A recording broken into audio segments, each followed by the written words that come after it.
Shalom. Shalom.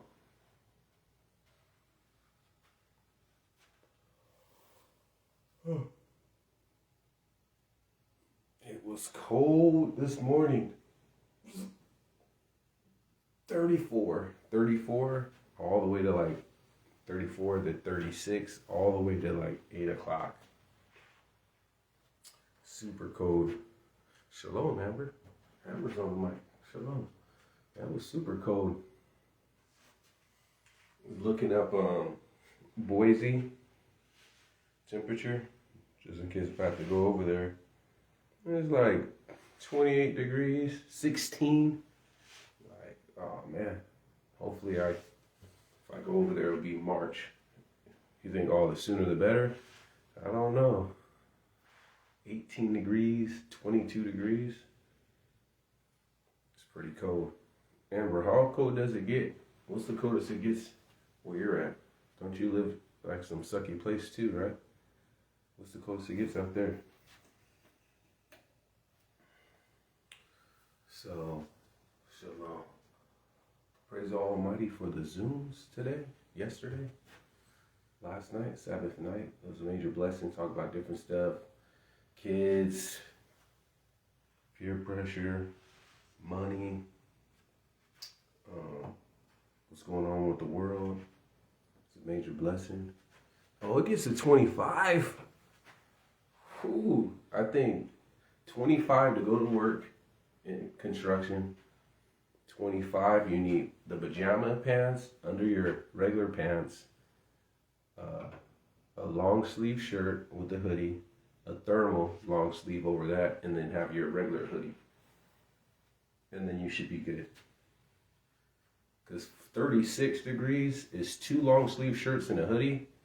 And then depending how good you are, you just need regular pants. Or you'll put some pajama pants under your pants and you'll go. If you have to do work outside. Like half of our work is outside sometimes. Cool. So, praise the Almighty. Yeah, that's pretty cold. Pretty cold. So, the only thing I don't like about the snow though, we got a couple more minutes, is that I'm not down with that waking up early before work and shoveling your driveway. Or having to go outside early, running your car, turn it on so that you can start heating it and get the defroster on and run back in the house. Do all that stuff. I want to be looking forward to that. Might have to deal with it though. Might have to deal with it. So praise the Almighty. Thank the Almighty for the Zooms. Definitely thank the Almighty for that. We had some good conversations. Shalom, Nona Star. In about 3 minutes, we'll open the scriptures, so bear with us. We give it like a little 5-minute intermission to let people know. Shalom, brother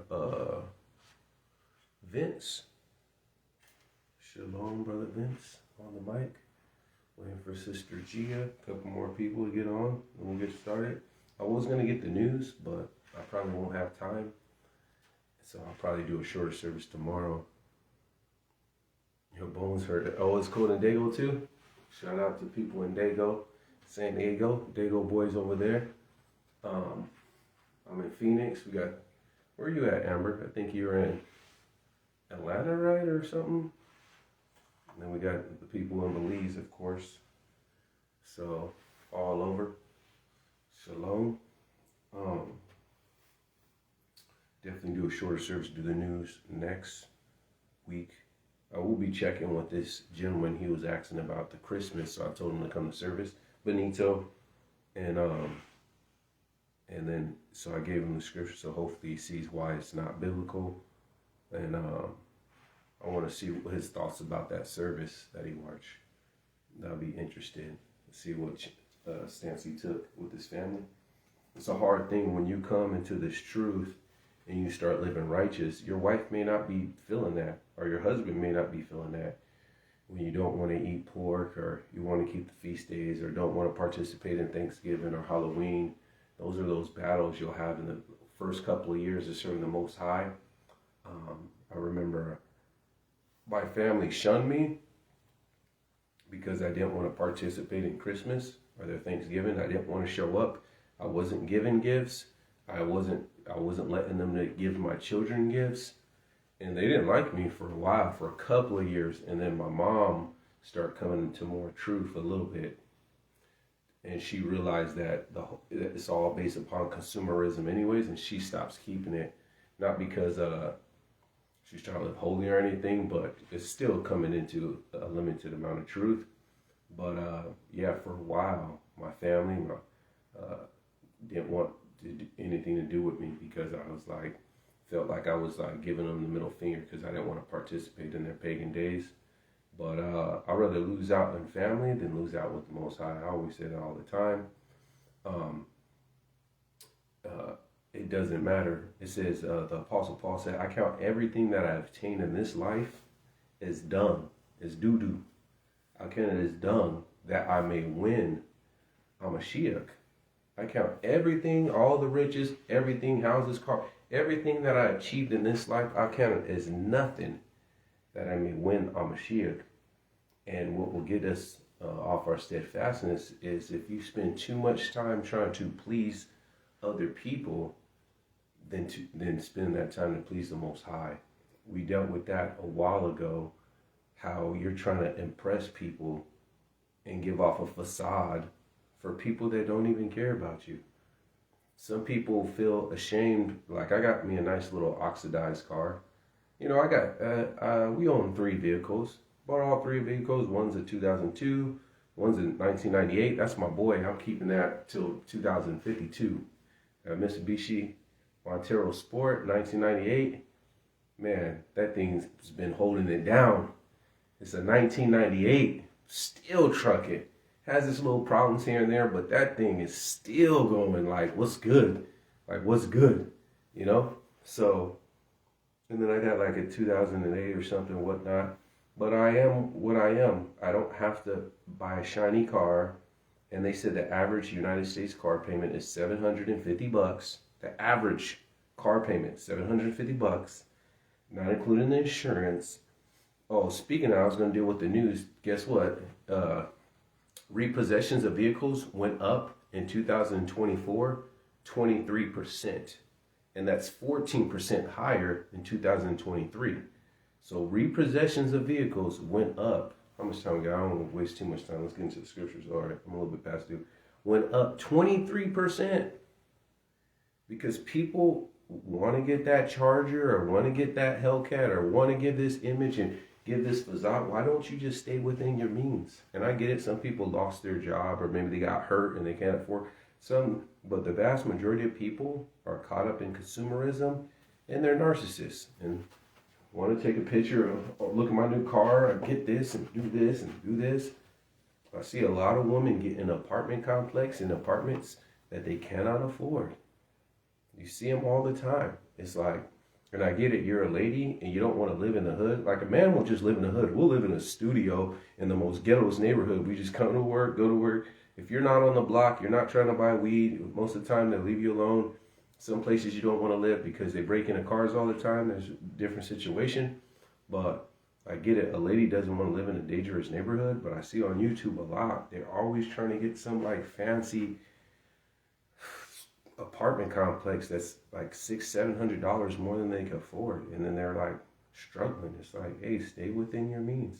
If you got to drive further out, you could get a safer neighborhood that's just 30-40 minutes out. You don't have to live in the ghetto close. Just drive out to the suburbs on the outskirts of the city, and yeah, you spend an extra 30 minutes on your way to work or your way home in traffic, but it's safer and it's cheaper. There's solutions to that stuff. So I don't want to take too much time. Welcome to True Hebrews United, the Almighty Yeshua. Definitely give all honor to the Creator of heaven and earth and all that is in therein, the author and finisher of our faith, the one that governs our heartbeat, that lends us our children, that brought us here to this Sabbath. Some people didn't make it to this Sabbath. Some people's kids didn't make it to this Sabbath. Some people's kids are missing. Like, I seen like 3 of them. Just this morning, some person's grandma or grandpa or son or daughter did not make it to the Sabbath. So we thank the Almighty that we made it to the Sabbath. and be appreciative. Even the small blessings. I got pulled over because I forgot to turn on my headlights. He could have been a douchebag and gave me the ticket. He seen that my lights work. He just gave me a warning, make sure you drive with your lights on, and he took off. Could have easily got, I don't know, some of the older cars, you actually got to press the light on, It's not like automatic on. But praise the Almighty. I thank the Almighty. I could have been an $80 ticket or go to court or whatever. I don't know how much it costs, but hey, could have went on my insurance. Now my insurance goes up, whatever. So I thank the Almighty even for the small blessings. Thank the Almighty through His Son, Yeshua HaMashiach. He is the door. There's only one way to the Father, is that but through the Son. Definitely double honor to the apostles, the prophets, evangelists, teachers, and elders, bishops, and deacons across the whole planet, teaching, living, and persuading people to repent from their sin and come to this gospel before it's everlasting too late. Definitely the brothers and sisters keeping the Almighty's commandments, statutes, judgment, precepts, and ways, being the light of the world, being the salt of the earth, in the trenches, handing out cards, outreaching, trying to get people to come to this gospel and get saved and bring their hearts back to the Holy Father. Definitely everyone on the Facebook and YouTube, I appreciate you guys. I love you guys. I want you guys to be saved. I want you guys to make it into the kingdom. Please find a congregation. You cannot take this book and save yourself. He did not set it up for this way. How can you believe on who you have not heard? And how can you hear without a preacher? And how can he preach except he be sent? There's only one way. He says he chose the foolishness of preaching to save them that are lost. So you cannot be saved without a preacher. You need a congregation and only ministers baptized. You will not find no person in here that was baptized that was not a minister.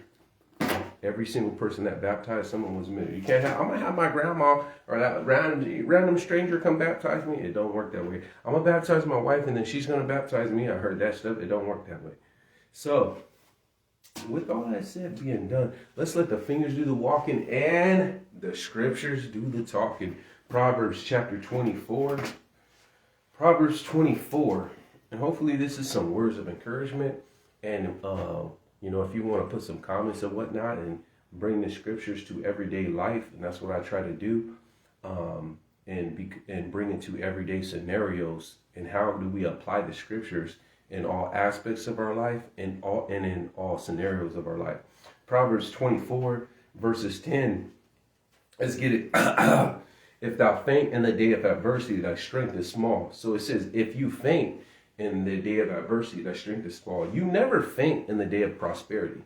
You never see no one saying, man, I'm just willing to give up in the day of prosperity. In 2008, when the market crashed and people was jumping out of the window and committing suicide because all their wealth was gone. They had it all in the stock market and it crashed.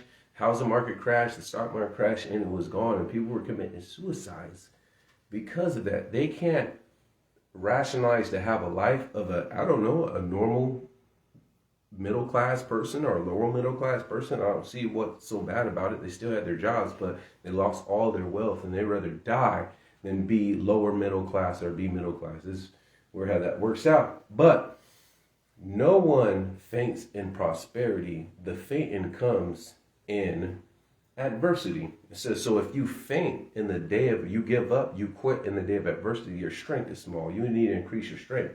Now the difference between, because we're going to deal with perseverance, and there's a difference between perseverance and patience. I'm going to read the definition real quick, and then we're going to get into some more scriptures. All right. Let's get it. They're similar, but they're not synonyms. Perseverance, persistence in doing something despite difficulty or delaying success. So perseverance is we're facing adversity and we persevere through it. Patience is similar, but it's not quite a synonym. Able to accept or tolerate delays, problems, suffering without becoming annoyed or anxious. Now, they're similar in nature, but the difference with perseverance is if I go to the hospital and I made a routine checkup for an appointment and I'm waiting there for 2 hours, that's just patience. That is not perseverance. When you go to basic training and you have to go through 3 months of basic training and wake up in the morning and push-ups and sit-ups and run and do this and do that, and your straight 10-mile hike when you have to make 10 miles with 30 pounds on your back and you got to make it in a certain amount of time, that's perseverance. When you're trying to be a Navy SEAL and you got to go to BUDS training, that's perseverance. That's not just being patient. So hopefully that makes a little sense with you. The difference between patience is a virtue, and that we pray for in Acts, but also pray for perseverance as well. So Jeremiah chapter 12, starting at verse 5. Jeremiah chapter 12, verse 5. If thou run with the footmen, and this is one of my favorite scriptures, and they have wearied thee, then how can thou contend with the horses? And if in the land of peace, wherein thou trusteth, and they weary thee, how then wilt thou do with the swelling of the Jordan? Like in Belize, you know what I'm talking about when it rains a lot in Belize and there's floods everywhere in Belize. Yeah, if you can't make it and you're giving up in Belize and it's not rainy season and the market isn't flooded and you're willing to give up, wait until the rainy season gets. So he says, if you're just running with the footmen and you're willing to give up, or if you're willing to give up in the time of peace, let's say now is the time of peace. You may lose your job. You may have to quit a job for the Sabbath. You may lose out on family members, but it's very peaceful.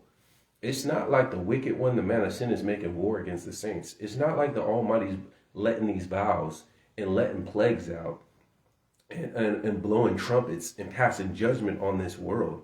The time we have is very peaceful. There is some ups and downs, like with the whole pandemic and the 19 the little King Cobra virus they made up, right? We understand they were doing mandates and forcing you to try to force you to put poison, and they were locking down countries and whatnot. That is like a forerunner of the things to come.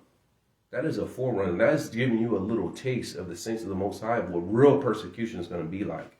So it says, if you're struggling when it's peace, if you're struggling now to obey these commandments, then when real persecution comes, how are you going to stand?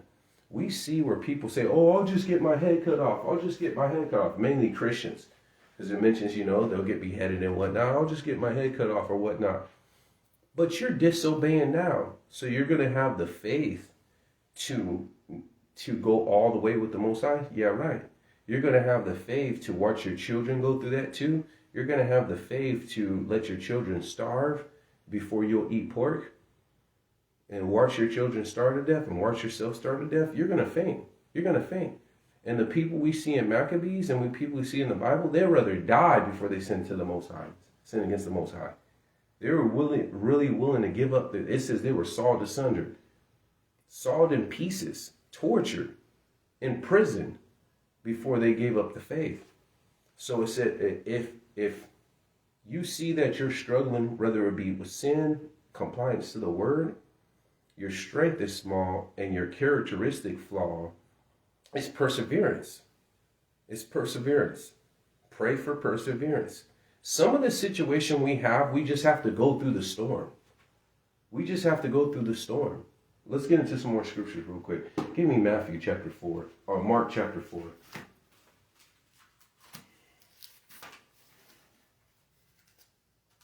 Verse 1. Mark chapter 4, verse 1. Let's get it. And he began to teach on the seaside, and there were gathered unto him a great multitude. So he entered into the sea and sat in the sea. Entered into the ship and sat on the sea, and the whole multitude was by him by the sea on the land. Sorry about that.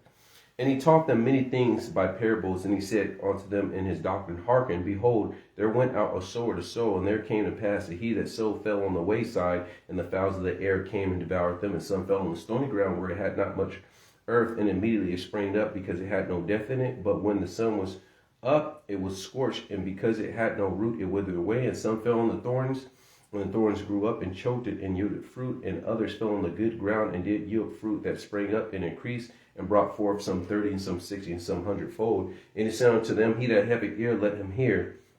And when he was alone, they that were about him with the 12 asked him of the parable. And he said unto them, Unto you is given to know the mysteries of the kingdom of the Most High, but unto them that are without, all these things are done in parables, that seeing they may see and not perceive, and hearing they may hear and not understand, lest at any time they should be converted up, and their sins should be forgiven. So he says, I didn't want their sins because they're knee deep in sin. It says, I didn't want them to understand this.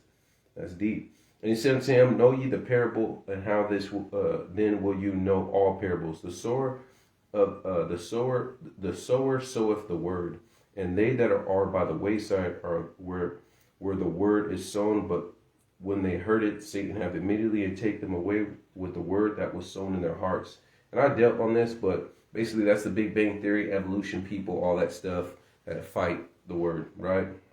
And these are likewise the sown on the stony ground. And this is the one I want to get with. When they have heard the word, immediately they receive it with gladness, but have no root in themselves, so endure for a time. But after, when the affliction and persecution arises for their word's sake, immediately they are offended. That's the main point I want to deal with, is that we receive the word, but if we don't get us rooted in faith, and we don't build perseverance in patience, but perseverance, then persecution will come, because he says it's an impossible that offenses will come.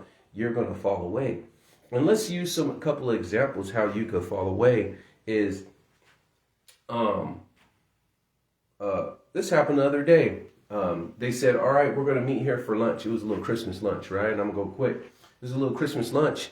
And so that everyone met in the tent. And then and the whole company had to meet at the tent. So I stayed outside the tent. I was like, man, that's a Christmas party. I'm not doing that. You guys said it's a holiday party. I'll just wait out here.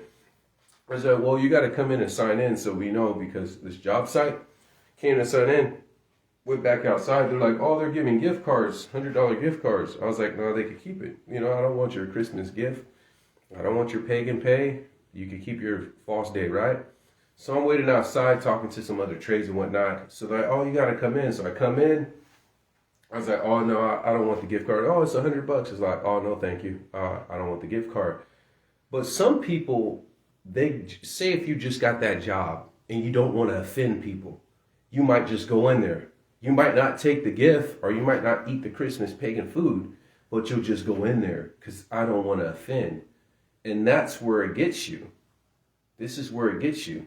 You don't take a strong stance, because it doesn't have to be persecution and where you're going to die. It could be you just compromise just 20% out of the 80%. You didn't take a full stance and stay outside the tent and say, no, I don't observe that. I don't want nothing to do with that. Oh, I'll just go inside and I'll just sit down. I won't eat the food and I won't take the gift. Or I won't take the gift, but I did eat because I didn't want to offend. No.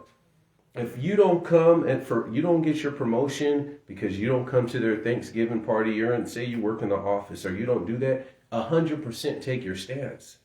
Take a stance, because that's like mild, very mild persecution, and you still need to stand. And if I could do it with this mild persecution, or then I'll be able to run with the footmen, and I'll be able to keep up with the horses, and I'll be able to stand with the swelling of the Jordan.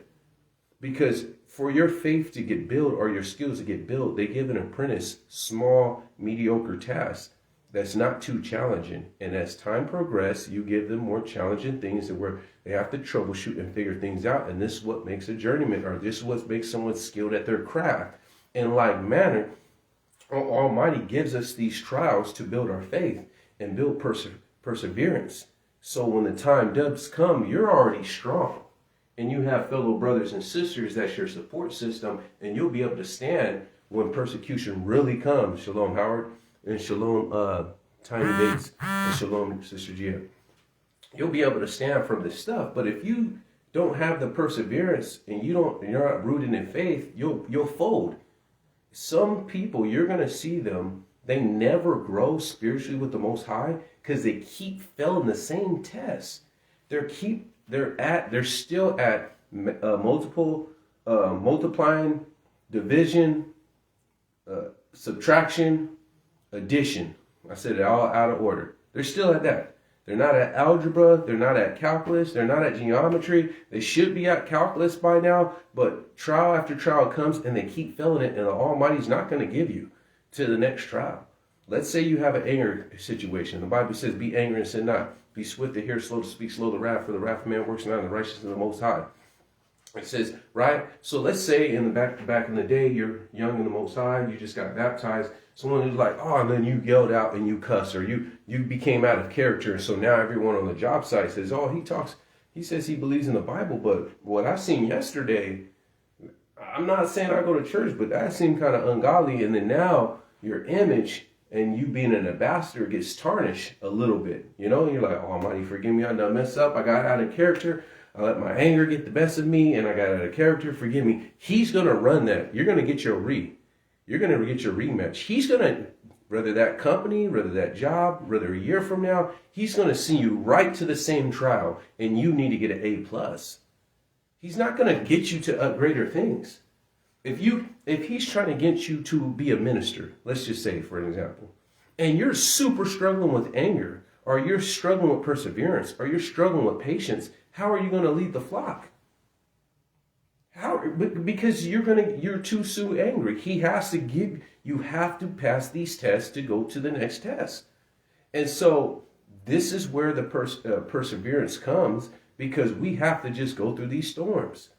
And we have to pass these storms. And it might be a year of you struggling financially. It might be a year of you struggling in your marriage. It might be 6 months. We don't know. But you just have to have perseverance and go through the storm. So let's keep going. Go ahead and give me Matthew chapter 7.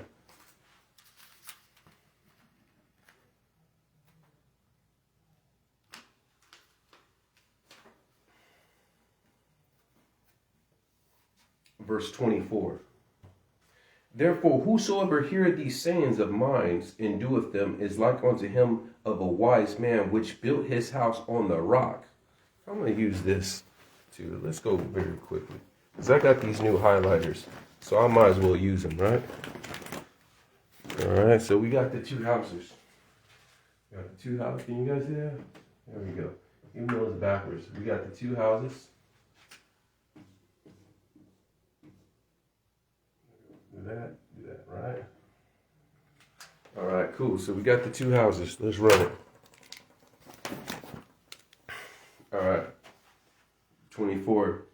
And the rain descended, and the floods came, and the winds blew and beat upon the house, and it fell not, for it is founded upon the rock. So this house was founded upon the rock, dude. Right? And everyone that heareth these sayings of mine and doeth them not shall be likened unto a foolish man which built his house upon the sand. Right? Sand, right? And the rain descended, and the flood came, and the winds blew and beat upon the house, and it fell, and great was the fall of it. So you had the house that was built upon the rock, and you had the house that's built upon the sand. But do you know the similarities between these two houses? Is the storm came to them both. Whether you're a sinner or a saint, the storm's going to come your way. You will feel that storm. You will feel that tribulation. You will go through adversity, whether you're hearing the words or you're not hearing the words. The storm is going to come. So are you going to have the perseverance? And then you could even boil this out into two people, because this person, as it says, and everyone that heareth these sayings of mine and doeth them not shall be likened. So this is just one example, but there's another little house right here. And these are the people that actually are doing the word, but their faith is small. Because it says, if you faint in the day of adversity, your faith is small. These typically are the babes in Christ. This is why I said, if you can make it past 3 years, they're pretty much going to stand with the gospel. Most people I know fall away back to sin within 3 years. We've baptized multiple people, as you can see on the YouTube videos. Within 3 years, they go back to smoking weed. Their strength is small. They're probably much built upon the sand. But there are some people that their faith, they're just new, and a storm came their way. And they could take it, because there's a lot of things the Almighty put on us, and we're like, we can't take this. And the Almighty's like, yeah, you can. Moses is like, man, I can't do this. And he's like, yeah, you can. My mouth, I'll be with your mouth. Jeremiah was like, I'm young. He says, don't say that you're youth. I don't care that you're young. Oh, I'm young. He's like roughly 12 years old. I can't be a prophet. Go be a prophet, right? There's a lot of things that we don't believe in ourselves, but the Almighty believes in us. We don't think I could take that marriage situation, that financial burden, or being this, or being homeless, or doing this. We don't think that, but the Almighty put it on us, and He's not going to break us. He's only doing that to make us stronger, so we need to be able to have the perseverance and go through, right? So there is a small category of people that actually are obeying, but their strength is small. And they need time to grow their roots. But this is why the congregation is there for, to help them. They'll never be homeless if you have brothers and sisters. They'll never go without food if you have brothers and sisters. Yeah, you may not be where you want to be in life, but that doesn't mean that you don't have this brothers and sisters as a support system. So this is why this little tiny house, this is a small percentage of people, but the majority of people that fall away and don't have the perseverance is because they're cut in corners. There's little things that other brothers and sisters don't see, but they're not obeying this. They're watching this kind of music. They're listening. There's stuff, little tiny things. They're sitting in the camp, but the other brothers and sisters may not know. So they built upon the sand. They don't have a sure foundation, and they fall away. But the bottom line is the storm's going to come regardless. So you need to have perseverance to go through this storm. You need to have patience too. So go ahead and give me Matthew chapter 14, verse 26. Matthew chapter 14, verse 26. And it goes, and when the disciples saw him walking on the sea, they were troubled in the spirit and cried out for fear, because Mashiach was walking on the water towards the ship, right? But straightway Yeshua spake unto him, saying, Be of good cheer, it is I, be not afraid. And Peter answered and said, Lord, if it be thou, bid me to come, and I will come unto thee on the water. And he said, Come. And Peter, when he was come out of the ship, he walked on water to go to Yeshua. And when he saw that the wind was boisterous, he was afraid, and beginning to seek, he cried out, saying, Lord, save me. And immediately Yeshua stretched out his hand and caught him and said, O thou of little faith, wherefore did I doubt? And that's the thing. Do we have the faith to know that he's going to bring us through this storm? He says, you of little, why'd you doubt? You already had it. And so a lot of times why people fall in the test is because of lack of faith. It says, build up your most holy faith, praying in the Holy Ghost. We need to pass these small tests so we can have the perseverance to be able to really die for what we believe in.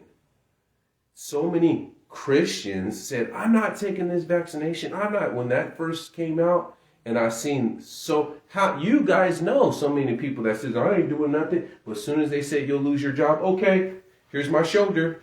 Here's my shoulder. How many times you guys say, I bet every single one of you heard someone say, I ain't taking that, this is not tested by the FDA, and this and this and this. And they said, and all that stuff was true. But when their job was online, here's my shoulder. Go ahead. So some of the nurses stood. Some of the Navy SEALs, they stood. They got kicked out of the Navy because the Navy SEALs didn't want to do that. Now they're trying to call them back. Some people got kicked out of the Army. Some people got kicked out of hospitals. Yeah, some people stood on it. They kept it 100. But a lot of people that say they believe in the Bible, knowing that there's pork enzymes in that shot, they still took it. Knowing that it comes from spike proteins from the cobra and another snake. You know what I'm saying? But like the serpent in that, and they still took it. You know what I'm saying? So praise the Almighty. Let's get the shout outs, and then we'll go from there. Shout outs. Oh, before we do the shout outs, so some of the stuff we got to go through could be a lot, will be financially, especially with the jobs. AI taking a lot of jobs lost. They're getting jobs sent to other countries. Let's not compromise. You may not go through, see a job for 6 months, but the first job you get that pays good money, like, oh, this is a good job, man. I want to jump on this job. And mandated work on the Sabbath. You're like, dang. Some people will give up. Well, the Almighty, and cognitive dissonance comes in. Well, the Almighty understands I need to take care of my family and this and this and this. And you go ahead and try to deceive yourself into thinking that the Almighty's going to give you a stamp of approval and co-sign to you sinning against him when he's not. And you go ahead and fall away. These are the people on the rocky ground, right? But let's keep going. Marriage. It made me go through 2, 3, 4 years of marriage. Hey, perseverance. Maybe you're standing. Maybe the husband has an ego problem, whatever. You may be going through marital problems. You may be going through disobedient kids. You may be going through sickness. Your parents may be going through sickness and death in the family. You got to be able to get to the storm, because it says, he that believeth unto the end, the same shall be saved. We got to make it to the very end. So necessities. Maybe you're lacking necessities. Maybe you can't feed. And I'm dealing with people across the world. There's people in different countries that's just praying like, Almighty, please give me something so I can feed my children. There's no food in the house. I only have bread and mustard. And their prayers are that. And they're going through it. And they're tempted to sin. They're tempted to break the Sabbath. They're tempted to do this, or they're tempted to do that. The temptation is always there. And there's always Satan in the corner saying, you know, you could do this and you'll be able to take care of your kid. You know, if you just do a little bit this on the side, you know, the brothers and sisters won't know. Hey, if you do this real quick, just do it for a couple of months. And then just sin against the Almighty just a couple months just to take care of your kids real quick. You got to feed your kids. You don't want to be a bad parent. And there's always the wicked one putting these little thoughts in your head, trying to get you to compromise. But you got to get through. You got to have perseverance to get through this storm. You got to have perseverance. A lot of problems that believers have is simply because they don't have a congregation. Because if you had a congregation, you got brothers and sisters, that's your support system. You'll see people, single mothers, and they're going through it. And I always wonder, why don't they go back to their moms? But then they don't have a relationship with their mom. And I'm like, why don't they go back to their dads? And they don't have a relationship with their dads. And I'm like, then why don't you go back to your grandma or your grandpa? Because I never understood why single parents struggle so much. Where's your family at? And then you realize how the society has broken the family system to where grandma's in Oregon and granddaughters in Mississippi, and it's all scattered through college and all this other stuff. You're like, oh, so they're by themselves. But when you come into the Almighty, you have a congregational family, and then you don't have to go through that struggle by yourself. You don't have to go, you have a son, you got other brothers and sisters. Hey, I'll take your son with my son, we'll go fishing, and he'll be around men. He'll pick up manly traits. He don't have to be around women all the time. He could see what men do. He could see the roles of a man. There's a system, there's a family, a congregational family, so you don't have to go through this. So it actually takes less faith when you have a congregation. I'm not saying not to grow your faith, but if you know that no matter what, you're going to be taken care of, then it's so much easier to stand for righteousness. So, let's do the shout-outs real quick.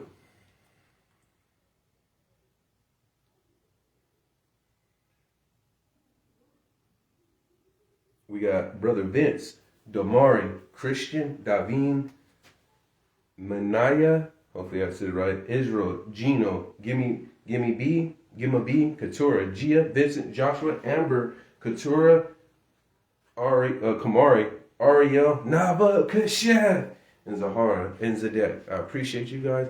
Love you guys. I want you guys to make it into the kingdom. I want you guys to be saved. Please seek the Almighty. See where the Almighty wants to plant you. Go ahead and give me Ecclesiastes chapter 3.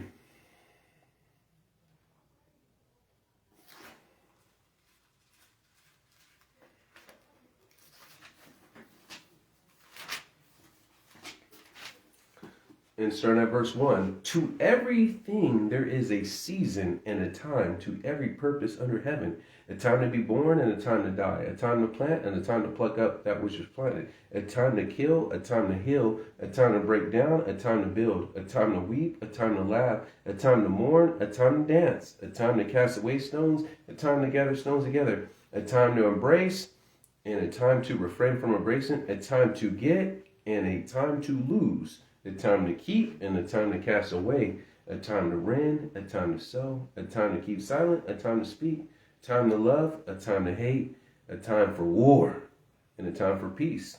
So there's a time and season for everything. If you keep on reading, the Almighty says time and season. And there is a time to lose. There is a time to lose. And there is a time to get.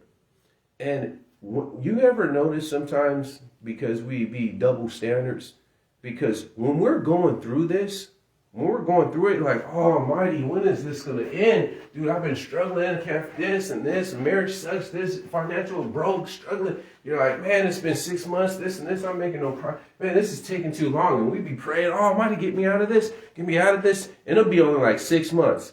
But let you have some good years. There's been some good years where me and Sister Whitney had some good, like, we're buying stuff, not even checking the bank account, where we got, pockets are heavy. We've had some good years, and there was never no time where like, oh, Almighty, you're too good for me. This is lasting too long. I'm just being blessed with money. This has been 5 years of me just being blessed. This needs to end. You never do that. You never do that when it's a time to get. But only when it's a time to lose, you're like, oh, Lord, oh, this sucks. Help me. Only when it's a time to lose, only when you're going through the storm, you want it to end immediately. But when the Almighty blesses you, oh, continue. Don't have double standards now. Don't have no double standards. You can't just be, only when, you've been blessing me for too many years, Almighty. You need to just stop it right now. You would never say that. There's a time and season for everything. And how are you going to learn perseverance? How are you going to learn patience? And how are you going to get mentally fortified if you don't go through these little storms? You have to do this because persecution will come. We will face it may not be in my lifetime, but someone in Revelation, if we're here for that time, someone's going to have to be strong enough to deal with it. So go ahead and let's do some examples real quick. How much time we got? All right, make sure we keep it. All right, we're doing pretty good. I got like 20 minutes. All right, let's get some examples. 1 Samuel chapter 30. 1 Samuel chapter 30.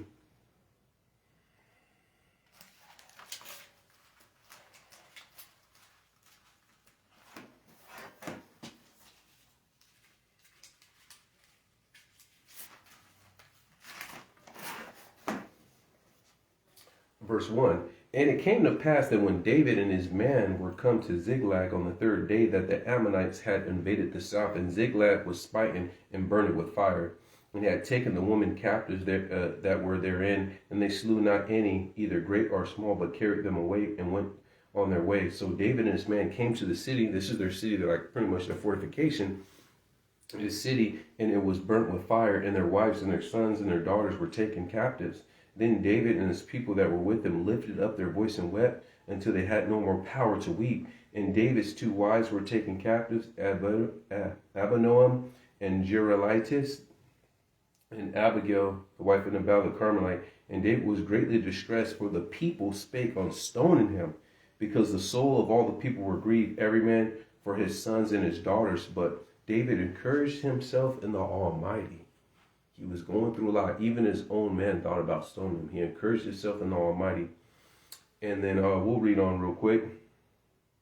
And David said unto Abiathar the priest and Abimelech's son, I pray thee bring me here the ephod. And Abiathar brought the ephod to David. And David inquired at the Lord, saying, shall I pursue after this troop? Shall I overtake him? And he answered him, said, pursue, and thou shalt surely overtake them, and without fail recover all. But he didn't give up. He encouraged himself in the Most High, and then he got through that. David was blessed and beloved of the Most High, and he still had tribulations dealing with Saul the whole time. Abraham was blessed of the Most High, and he still had to deal with the famine, to the point to where then we have Israel had to deal with his famine. And these were people blessed of the Most High. Moses was blessed of the Most High, and he had to deal with that. Israel was blessed, and they had to still fight giants and everything. But the Almighty was with them the whole time. But you don't see no one that was blessed of the Most High that did not go through some kind of struggle. Every single person went through this, with the exception maybe Solomon, until he starts slipping up. Then the Almighty brought trouble his way. But he said his land will be a land of peace. And then he slipped up, and then that's when trouble came. But with him as the only, almost every single person, Melchizedek, the priest of the Most High, even his cities got destroyed.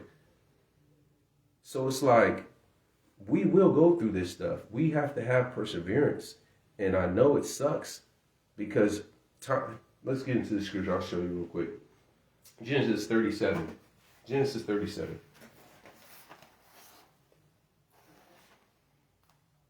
Let's deal with Joseph real quick.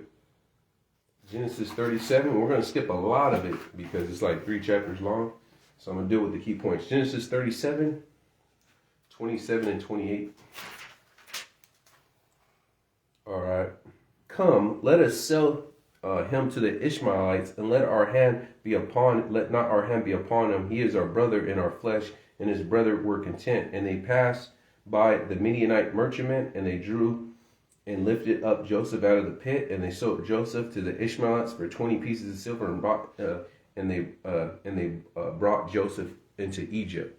So Joseph was sold from his brothers into Egypt. All right, this is Joseph. Now, 39, verse 1 through 3. And Joseph was brought down to Egypt, and Potiphar, an officer of Pharaoh, captain of the guard, an Egyptian, brought him of the hands of the Ishmaelites, which he had brought him down there. And the Lord was with Joseph, and he was a prosperous man, and he was in the house of his master, the Egyptian. And the master saw that the Lord was with him, and that the Lord made all that he did to prosper in his hands. So he got sold, and then life got a little bit better, and then he got smacked back down again. Now let's go to verse. We'll go to verse 19. And it came to pass, because his wife was trying to get at him and have him commit adultery, and he didn't do it. And it came to pass that when his master heard the words of his wife, that she spake unto him, saying, After this matter did this servant to me, and his wrath was kindled. And Joseph's master took him and put him into prison, in a place where the king's prisoners were bound, and he was there in prison. And the Lord was with Joseph, and shewed him mercy, and gave him favor in the sight of the keeper of the prison. And the keeper of the prison committed Joseph's hand in the prison that were in prison, and whatsoever they did, he was the doer of it. And the keeper of the prison looked not to anything that was under his hand, because the Lord was with him, and that where he did, and the Lord made him to prosper. So then he got sent. He got a little bit better, and then he got smacked down. Now he's in a worse state. And the Almighty still showed him, like, hey, I'm still with you. You're in prison, but I'm still with you. Imagine what he was going through while he's in prison for a crime he did not commit. All right? So the Almighty raised him up. So then, let's go to 41. A baker and a butler had a dream. He interpreted the dream, but he was still in prison. So this is after he interpreted a dream. And it came to pass at the end of 2 years that Pharaoh dreamed a dream, and behold, he stood by a river. So he got this dream. So the butler or the baker, I think it was the baker, saved his life, or the butler. I got to back and reread. And he said, Pharaoh, I know someone that can interpret your dream. So they sent to Joseph once again. So he was in prison past 2 years for something he did not do. Now remember, time is not a factor with the Most High. We don't like going through financial struggle for a whole 2 or 3 years.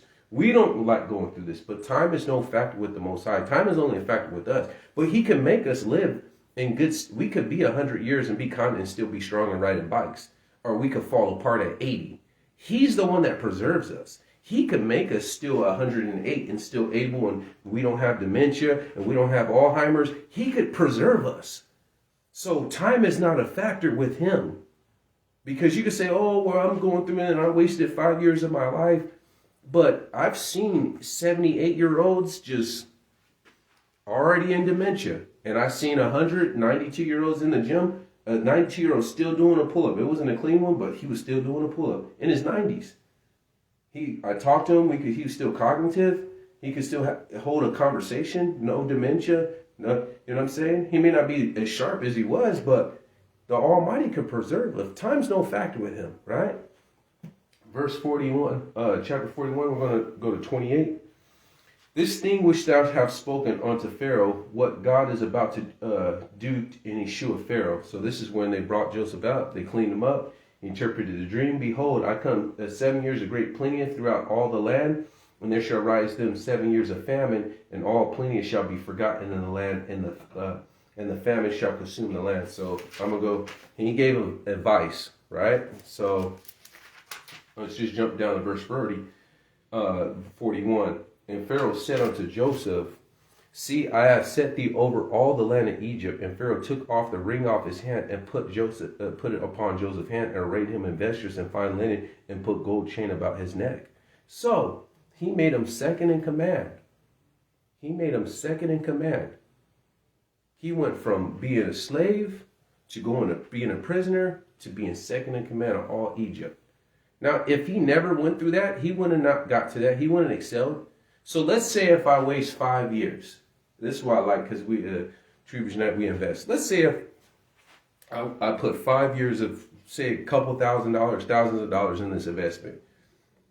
And then it doesn't take off, but, well, I could have used that money to buy this car or get this done or get this done. And then it just takes off. Now I fast forward. Now instead of being behind 5 years because I invested this money and nothing happened, now I'm ahead 15, 20 years. Now I'm off to generational wealth. Of something I never would have achieved if I would have just used that money to buy a new car or buy a house or whatnot, right? And that's the thing. Time is not a factor with the Most High. He excelled far beyond what he would have done keeping his father's sheep. He was just keeping his father's sheep. That's all he would have done. But now he's second in command of all of Egypt. But he had to go through all that to get to this point.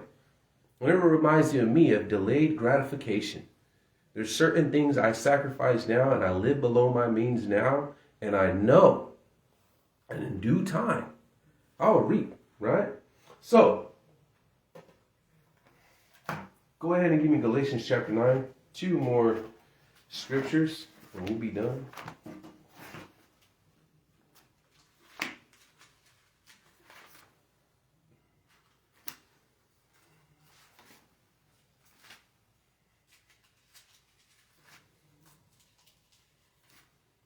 While we get Galatians chapter 9, I want to see if you guys could get on me, try to beat me, top me. I'm going to show you guys something real quick.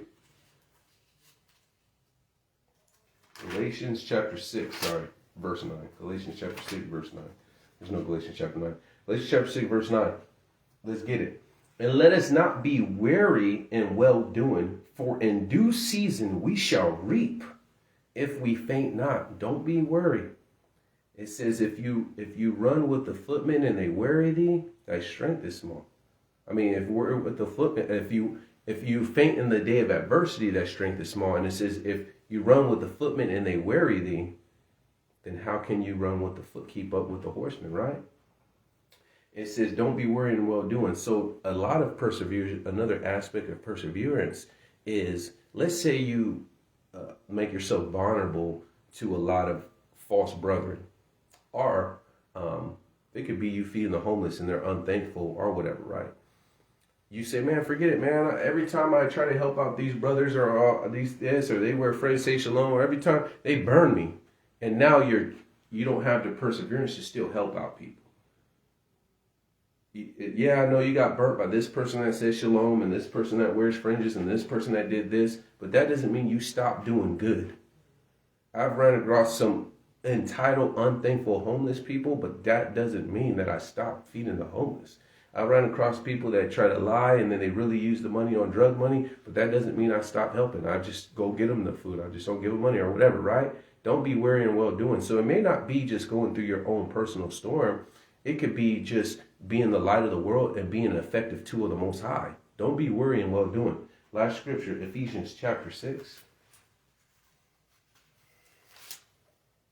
Ephesians 6, verse 10.